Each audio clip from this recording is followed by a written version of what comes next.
Селям алейкум, здравствуйте! Вы слушаете 4-й эпизод подкаста «Букхане». Гостья сегодняшнего эпизода – культуролог и основатель бренда «Урбан» Эвелина Асанова. В выпуске будем знакомиться с личностью крымско-татарского автора периода пробуждения Усина Шамиля Тохтаргазы. Будем говорить о его произведениях, о его вкладе в образование, связи с Гаспринским и Шамилем Алидином. Во второй части подкаста поговорим о том, как появился бренд «Урбан» и в чем его философия. Поэтому дослушайте выпуск до конца. А также хотим поблагодарить всех, кто поддерживает наш проект лайком, комментарием или финансово. Реквизиты вы можете найти в описании к выпуску. Поехали!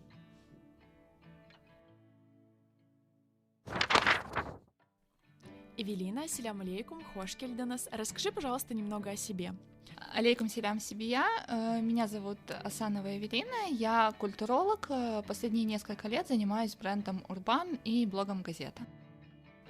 А как я уже ранее говорила, сегодня мы будем говорить об Усине Шамиле Тохтаргазы. Почему именно этот автор? Это крымско-татарский писатель, известный преподаватель. Мне кажется, он один из центральных персоналей крымско-татарской культуры начала 20 века. Он внес новаторство, он внес какие-то новые ранее замалчиваемые темы в крымско-татарскую литературу.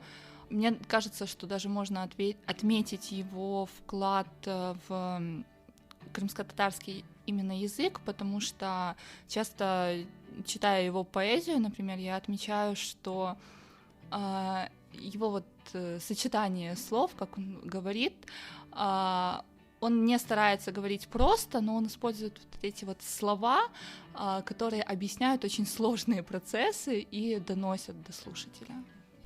Эвелина, что ты можешь рассказать об Усине Шамиле Тохтаргазы? Этот выпуск мы записываем в городе Бахчисарай, и я могу сказать, что Усин Шамиль Тохтаргазы тоже родился в этих краях, в селе Кокос, а дальше я предоставляю слово тебе. Да, это преподаватель родом из Бахчисарайской долины. Он родился в 1881 году, и это очень важно отметить, потому что его становление, подростковый возраст, попал на период такого переворота в крымско-татарской культуре, и очень многие его современники, к примеру, получали обучение за рубежом, чаще всего, а он как раз представитель такого крымоцентризма, возможно, правильно будет сказать. И он получал образование в обычной мектебе, занимался самообразованием. Все его творчество связано с такими болючими процессами, происходящими в Крыму, и он так отзеркаливал это все. Эвелина, какое из произведений Усина Шамиля Тохтаргазы ты прочитала первым? С чего началось твое знакомство с его творчеством? Мой личный опыт знакомства с творчеством Тохтаргазы — это его пьеса «Проект Мул». И когда я впервые столкнулась с этим текстом, у меня было двойственное чувство, как в тот момент, когда я впервые прочитала французские письма Гаспринского. Был такой немой вопрос: а так вообще можно было писать? А как вообще так? Это точно крымско-татарская литература? И в этом проекте «Мул» Тохтаргазы впервые, наверное, затрагивает тему влияния религии на повседневную жизнь крымских татар. В центре сюжета мулла и местные богачи, которые решили написать письмо царю в Москву с просьбой, требованием закрыть светские школы, газеты, поменять систему образования, чтобы она была не светской, а религиозной. И, подготовив этот текст, им потребовались подписи не особо значимого простого народа. А так как люди в большинстве своем были необразованные, то есть они даже не могли ознакомиться с текстом документа, и один преподаватель, также местного мектебе, прочел этот текст и смог озвучить его, собственно, людям. И в тот момент началось самое интересное. Я думаю, не буду дорассказывать, это стоит прочитать, я думаю, всем. Вот. И в этом тексте можно проследить то, как осторожно Тохтаргазы относился к влиянию темы религии на общество. И он, конечно же, не был против изучения Корана, он сам его преподавал, но он отстаивал значимость светского образования для каждого ребенка, для мальчиков, для девочек, для уравнивания прав образования. Бекир Эфенди, председатель собрания. Я хочу разъяснить вам цель созыва настоящего меджлиса. Встает, обеими руками опершись о стол, наклоняет голову и молчит. Думает. Затем из-подлобья оглядывает людей в зале. Как известно, времена изменились. Темному люду дали так называемую свободу. А что из этого вышло, сами видите. Предоставь скотине свободу, она тут же на чьей-то ниве окажется. Вот и среди нашего народа объявились заговорщики. Эти хитрецы, обманывая людей, заставляют их забросить религию, выкинуть из памяти шариат, чужое называть своим. Они написали царю заявление с требованиями, не соответствующими шариату. Они считают, что земли, дарованные их нынешним хозяевам самим Всевышним, надо поделить между всеми поровну. Наш царь-батюшка, конечно, оставил письмо этих безбожников без внимания, так они несколько дней тому назад послали в Петербург целую петицию с требованиями, на которые нет дозволения Аллаха. Наш царь-батюшка в Петербурге может оказаться в затруднительном положении. Поэтому мы, мусульмане, муллы и все прочие люди, знающие толк в шариате, истинные представители народа, должны сейчас серьезно посоветоваться и написать свое письмо отцу нашему, царю. Что вы на это скажете, джамат? С места поднимается человек с длинным чекменем и в шапке из овчины, с седой бородой, в очках. Выясняется, что это мулла Абдул-Келям Эфенди. «Прошу вас. Я прибыл сюда в качестве представителя от мусульман, проживающих в окрестностях Керчи. Мы узнали, что проект требуемых реформ, отосланный в прошлом месяце в Петербург, не соответствует шариату. У меня имеется свое предложение. Если вы согласитесь со мной, то мы должны просить падиша Бабая о том, чтобы он проект, посланный ему в мае этого года от имени крымских татар, аннулировал». Поворачивается направо, налево, оглядывая людей, и разводит руками. Однако, разве такое мог придумать мусульманин? В том проекте черным по белому написано, чтобы духовенство вовсе упразднить. Если нас, духовенства, не будет, то под чьим неусыпным оком темный татарин будет совершать намаз? Кроме того, в том проекте имеется требование 96 тысяч десятин вакуфных земель отдать бедным крестьянам. Если эти священные земли будут розданы, тогда чем же мы, духовенство, будем жить? Как мы уже отметили ранее, Усейн Шамиль Тохтаргазы был писателем, поэтом, учителем, общественным деятелем. Также он имел связь с театром и был драматургом. Давай поговорим немного об этом. Да, Усейн Тохтаргазы был частью театрального движения, и важно тоже сказать, что театр в конце 19-го, начала 20 века для крымских татар был главным рупором свободы. Эта история началась с Сейт Абдуллы Озенбашлы, который первый написал такую очень громкую скандальную пьесу, и ее поставили на такой условной бахчисарайской сцене.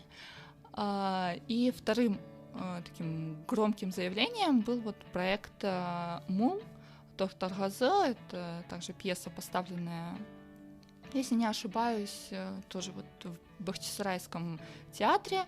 Но Бахчисарайский театр на тот момент это было просто помещение в районе старого города Бахчисарая. И, разумеется, это вызвало очень много противоречий в обществе, потому что, конечно, это такой революционный текст, и, с одной стороны, были люди, против которых он был направлен, эти муллы, условно, эти местные богачи, и также был народ, права которых защищал этот текст, но этот народ не был готов говорить на эти темы. И это была такая достаточно сложная ситуация. Мне не хочется утверждать какой-то конфликт на тот момент, но он явно был, и этим именно Усин Тохтархазы примечателен как драматург. Эвелина, что ты можешь сказать о поэзии Усина Шамиля Тохтархазы? Какие темы он поднимал в своих произведениях? О чем писал?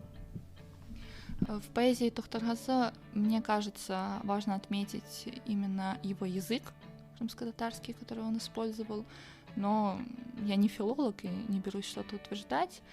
А если говорить о значимости, о темах его поэзии, поэзия Тохтархазы очень звучна, очень интересна. Он мало говорит о привычных вещах, чаще затрагивает тему коррупции, чаще затрагивает тему невежества. И в его поэзии это такие манифесты к народу, обращенные с просьбой прекратить это, открыть глаза и более серьезно относиться к собственному мировоззрению, к собственной культуре. Дуньяда не var? Дуньяда çok аллар var. Egri doğru yollar var. Açlar ile beraber keçinişi bollar var. Kımı çeker enine, kımı çeker boyuna. Bazı kendi dinine, bazı cenk meydanına. Эпосының мейрамы шу, сен казан вер, есін о. Когда мы с тобой договаривались о записи подкаста, ты говорила, что можно поговорить о том, как его бравое дело было использовано пропагандой. Я нигде не нашла информации об этом, поэтому мне очень интересно было узнать, что ты имела в виду. Да, важно заметить, что сам Тохтархазы погиб в 2013 году. И вот в период 10-х годов он был таким идеалистом, поклонником таких политических событий, которые развивались на арене Российской империи, скажем так. И во многом его поэзия — это обращение к изменениям, политическим изменениям, происходящим в стране. Он видел в них какое-то светлое будущее, и это светлое будущее он проецировал не на развитие России или Российской империи, а на развитие Крыма, разумеется. И при жизни его не особенно печатали его поэзию, но уже в 20-30-х годах можно заметить, что во многих газетах местных начали печатать его поэзию, и, разумеется, там немного вырезали те места, которые не стоит, о которых не стоит говорить, и так его поэзия стала таким неким элементом пропаганды, где представитель крымско-татарской культуры выступает поклонником происходящих изменений, скажем так. И даже если не ошибаюсь, потом все это с новой силой начали печатать в 50-х, 60-х годах, но я не уверена, насколько это тогда была пропаганда. Но в любом случае, его поэзия печаталась не в том виде, в котором он ее создавал, а вот именно в переводе, и оттуда убирались те моменты, которые не стоило освещать. Расскажи, пожалуйста, о связи Исмаила Гаспринского и Шамиля Тохтархазы. В вопросе с Гаспринским стоит заметить, что Тохтархазы сотрудничал с Гаспринским, он писал тексты для Тарджимана, и стоит заметить, что Тохтархазы и Гаспринский — это представители разных поколений. И вот в момент, когда Тохтархазы проявлял такой юношеский максимализм, у него были силы и желание что-то менять, Гаспринский уже прошел этот этап, и он только добился каких-то вот этих вот целей, только достиг какой-то стабильности в самовыражении, и он не готов был этим жертвовать, скажем так. И, наверное, на их примере можно даже сказать о неком конфликте поколений на тот момент. Думаю, о связи Гаспринского с Усейном Шамилем Тохтаргазы можно говорить долго. Я не заканчиваю это обсуждение, я лишь хочу перейти к следующему вопросу, в рамках которого мы как раз-таки продолжим говорить, в том числе о связи Усейна Шамиля Тохтаргазы и Гаспринского. Хочу задать такой вопрос. Как Усейн Шамиль Тохтаргазы связан с Шамилем Алидином, или, наверное, правильнее сказать, как Шамиль Алидин связан с Усейном Шамилем Тохтаргазы? Да, Усейн Тохтаргазы является центральным персонажем одного из романов Алидина «Приглашение на пир к дьяволу». Важно сказать, что Шамиль Алидин — это более наш современник, скорее, а Тохтаргазы — это представитель культуры начала XX века. И Алидин изучал архивные данные, изучал литературу о Тохтаргазы и максимально точно старался описать путь становления Тохтаргазы как писателя, как преподавателя. И в этом романе он старается отобразить вот этот вот быт, политические, культурные условия, в котором Тохтаргазы развивался. Когда я узнала об этом романе, я уже была знакома с личностью Тохтаргазы, и во время прочтения у меня уже было сформировано какое-то мнение о нем. И в этом романе развивается сюжетная линия взаимоотношений Тохтаргазы с Гаспринским. И вот на моменте, где Алидин описывал их знакомство, я поняла, что абсолютно разделяю взгляды, эмоции персонажа Тохтаргазы. К примеру, когда он приходит в кабинет Гаспринского, для него Гаспринский — это вот такая величайшая личность. И читая этот роман, для меня, человека, который крымско-татарскую литературу изучал в Гугле, для меня Гаспринский был тоже Гаспринский. Собственно, культура начиналась и заканчивалась на Гаспринском. Но потом, продвигаясь по роману, на моменте, когда у Гаспринского и Тохтаргазы начались такие первые недопонимания взглядов, скажем, на то, что можно говорить, на что нельзя говорить, условно черное-белое. В этот момент я вспомнила такой эпизод из истории своей семьи, что отец моего Карпавашки учился в Бахчисарайской мектебе в начале 20 века, и его диплом об образовании был с подписью Гаспринского. Я не знаю, преподавал ли у него Гаспринский, либо нет, как это все происходило. И в подростковом возрасте, когда я об этом узнала, у меня вот на волне того, что Гаспринский — это Гаспринский, был какой-то такой условно воображаемый диалог с Гаспринским, а вот если бы я тоже училась у Гаспринского. И вот на этой волне я поняла, что, наверное, у нас были бы большие проблемы с Исмаилом Гаспринским. И когда Алидин в своем романе излагал возможный разговор Гаспринского с Тохтаргазы, я поняла, что вот если бы я жила в 20 веке, то нам с Тохтаргазы точно было бы о чем поговорить. И вот в тот момент стало ясно, что вот это вот крымско-татарское поколение интеллигенции 20 века — это, знаете, такая себе контркультура.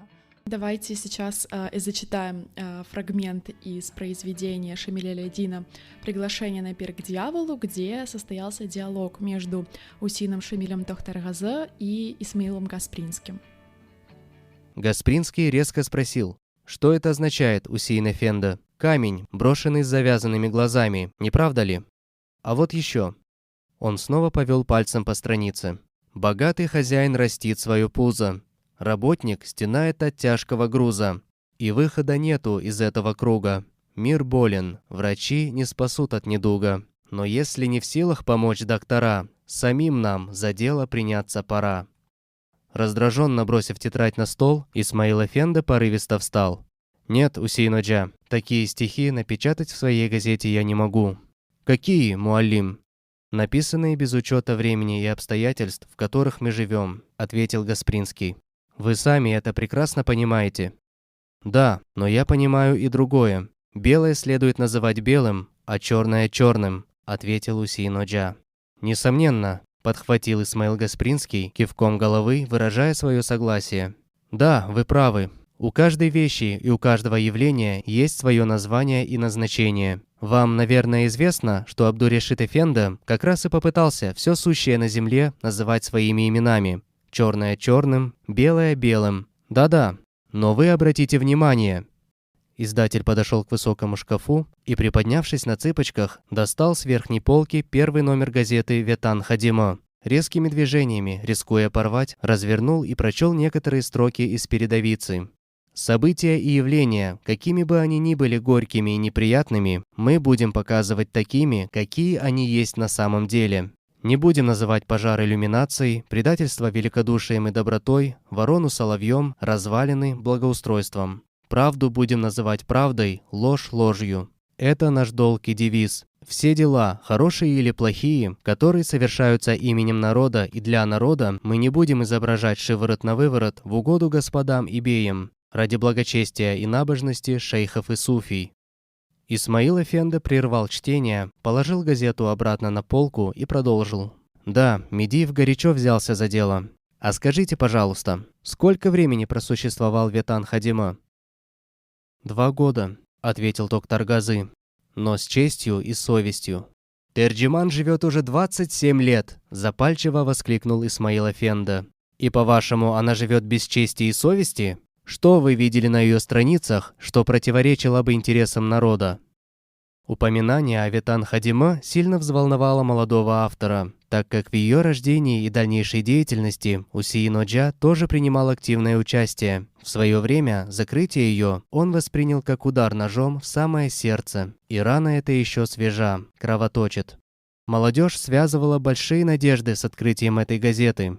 Жаль, очень жаль, что Ветан Хадима – единственный печатный орган, который, так открыто высказывая смелые мысли о свободе народа, о праве его на землю, теперь больше не существует.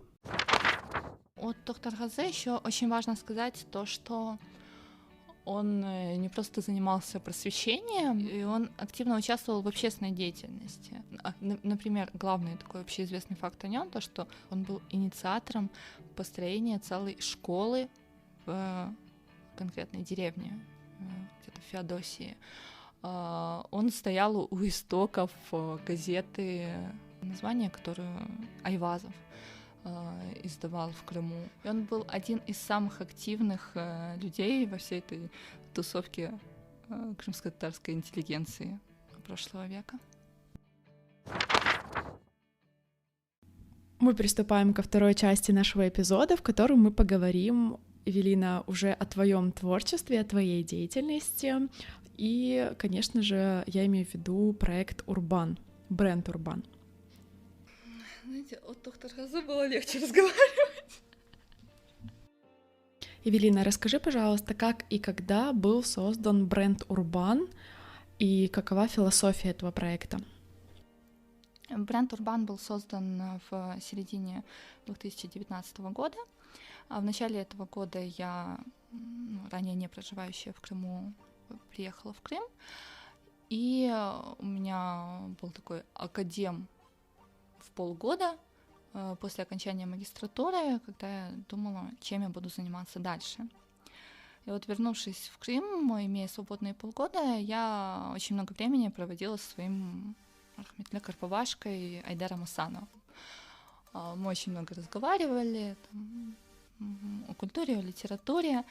И вот в этих диалогах я поняла, что мне есть что сказать, и мне очень хочется об этом говорить. Вот. И так появился Урбан. Это были футболки просто с надписью на крымско-татарском, которые очень хотелось носить мне, в которых очень мне хотелось выезжать куда-то за границу и как бы нести это в массы, скажем так. Потом по семейным обстоятельствам у меня не было возможности заниматься этим брендом. Я находилась не в Крыму, и уже в конце 2019 года я была в Бахчисарае в мастерской у своей Анашки и создала первое кольцо под названием «Пул» в форме крымско-татарской монетки, потому что мне, кроме вот этих вот футболок, стало важно еще иметь какое-то украшение, которое я буду носить, и все будут спрашивать, а что это? И начнется мой монолог где-то на полчаса о том, что такое пул, о значимости монет в культуре крымских татар, о значимости этих монет в семьях, условно, для выживания и всего подобного. Я ярый поклонник всех товаров и позиций, которые ты презентуешь в рамках бренда Урбан. Но кроме этого я стараюсь читать все посты, которые выходят на странице бренда в социальных сетях. Ну и, конечно же, часто захожу на сайт. И вот на сайте есть такая вкладка, либо же рубрика, либо раздел, как правильно назвать, не знаю, который называется «Газета». Расскажи, пожалуйста, немного об этом, что это такое. Создание Урбана — это был такой порыв души, желание высказаться, а газета логическое продолжение всего этого, потому что по образованию я культуролог, и главный мой инструмент — это не пинцет или плоскогубцы, главный мой инструмент — это слово, как бы пафосно это ни звучало. И понимая, что я что-то знаю о крымско-татарской культуре, и я начала ее как-то, сначала в уме, наверное, осмыслять. И даже в диалогах с близкими людьми, которые вообще не связаны с Крымом, которые не являются крымскими татарами, я поняла, что люди не знают о крымских татарах, скажем так, вне политического контекста. То есть все, что знает мир о крымских татарах, это то, что народ, проживающий в Крыму, а то, что, к примеру, там чебуреки — это наше национальное блюдо, созданное в Крыму, придуманное, об этом никто не говорит. О том, что у нас ювелирные традиции уходят корнем в, не знаю, в какие-то до золотоордынские времена, об этом никто не говорит. И о том, что наша крымско-татарская литература в критике 1920-х годов приравнивалась к мировой литературе, к пьесам самых известных топовых драматургов, писателей XX века, об этом никто не говорит. И мне так захотелось как-то убрать всю эту пыль с нашей культуры и говорить о ней не со сцены, а просто осмысляя ее в каких-то таких обыденных вещах. Также в разделе «О нас» написано: «Газета от Урбан — это продолжение идей бренда в интернет-блоге. Это место встречи современного искусства и крымских ханов. Статьи о культуре, колонки творческой интеллигенции и красивый фотоконтент. Тарджуман вряд ли заменим, но уже готовы соревноваться с Facebook». У меня возник такой вопрос. Ты считаешь, что блог «Газета» — это современный формат газеты «Тарджуман»? Да, я не знаю, читала бы я «Тарджуман» в тот момент, печаталась ли бы я в «Тарджумане» на тот момент. Да, мне кажется, это все-таки разные истории, но выражение такое получилось. Мы уже говорили о проблемах поколений Гаспринского и Тохтархазы. Важно заметить, что в их спорах был такой момент, когда Тохтархазы, условно, предъявлял Гаспринскому то, что он боится затрагивать многие темы, а Гаспринский ему говорит то, что мы уже говорили о конфликте поколений на примере Тохтархазы и Гаспринского, и как раз-таки в романе у Шамиля Алядина очень четко обозначается момент, когда Гаспринский решил уколоть Тохтархазы вопросом, то, что вы вот таких вот прогрессивных взглядов, и сколько просуществовала газета, которую издавали вы? Так что же все-таки такое раздел «Газета» и о чем там можно почитать? Это блог о крымско-татарской современной культуре. Он на данный момент не сильно структурирован. Там вы можете прочитать в особенностях религиозного движения суфу, к примеру. Там вы можете почитать о французском барде, который родом из Феодосии, который прям главный герой всей французской культуры прошлого века, а по факту его родители были из Феодосии. Там вы можете прочитать об Асане Бараше, по моему мнению, одном из самых топовых современных художников крымско-татарских. Там вы можете прочитать о Дэвиде Линче, который снял безумно знаменитый «Твин Пикс». Там вы можете даже найти сведения о книжной полке Крымгерайхана. И там даже есть анализ того, как связана условно литература с книжных полок крымского хана с Исмаилом Каспринским, например. Эвелина, мы сейчас находимся у тебя дома, и нас окружает огромное количество книг. Сразу понятно, что ты человек, читающий книги на разных языках мира, на русском, крымско-татарском, украинском, английском. Что ты можешь порекомендовать нашим слушателям к прочтению? Поделись своим топом рекомендаций книг и произведений, которые должен прочитать каждый.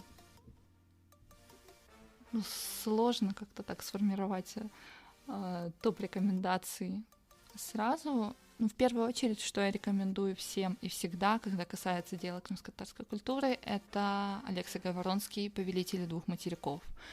Для меня это такая буквально настольная книга, в которой сочетается все: и автор, и тема, и даже слог, которым это написано. Хочется порекомендовать обращать внимание на литературу, которая не связана напрямую с Крымом. Я не знаю, я люблю Хемингуэя, я люблю битников, о которых я уже говорила, но они такие очень провокационные.